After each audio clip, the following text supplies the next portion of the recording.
मैं अक्सर बच्चों को कहता हूँ कि दुनिया में सिर्फ एक रिश्ता है जिस पे तुम आंखें बंद करके ट्रस्ट कर सकते हो, जिस पे तुम्हें ये डर नहीं होता कि पता नहीं मेरी इस बात का पता चलेगा, ये कैसे रिएक्ट वो जैसे भी करे, लेकिन वो आपके वेल विशर हैं और हमेशा रहेंगे। ये उनकी मजबूरी है, वो इससे हट नहीं सकते। ऐसा हो नहीं सकता कि कोई वालिदैन अपने बच्चों के बारे में बुरा सोचना शुरू कर दे, तकलीफ दे चीजें सोचना शुरू कर दे, या ये सोचना शुरू कर दें कि मुझे क्या फर्क पड़ता है, या ये सोचना शुरू कर दें कि मैं इसे और अजियत दूंगा। ऐसा नहीं है। वो किसी ना किसी तरह, चाहे माँ बाप हो, किसी भी रूप में हो, वो आपको उससे निकालने की कोशिश ही करेंगे, अपनी कोशिश की हद तक, अपनी समझ की हद तक। लेकिन इसमें जो सबसे बड़ी गारंटी है वो उनका खलूस है। वो पूरे खलूस के साथ कोशिश करेंगे कि आपको इस मुसीबत से या इस परेशानी से, इस जज्बाती कैफियत से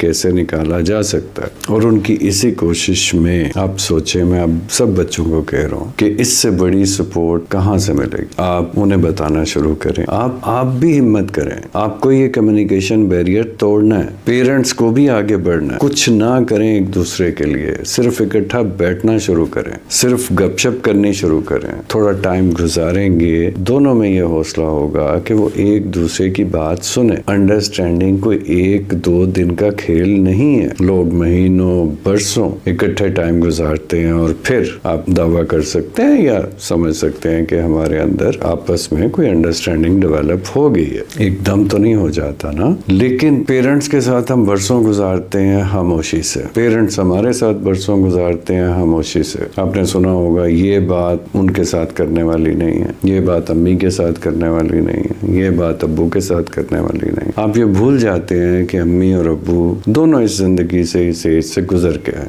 तो different observation, different experiences, different दुनिया देखी है ना, आपसे तो ज्यादा ही देखी है। देखते हुए वो आपको हमेशा कोई नेक मशवरा ही देंगे, कोई खैर का मशवरा ही देंगे।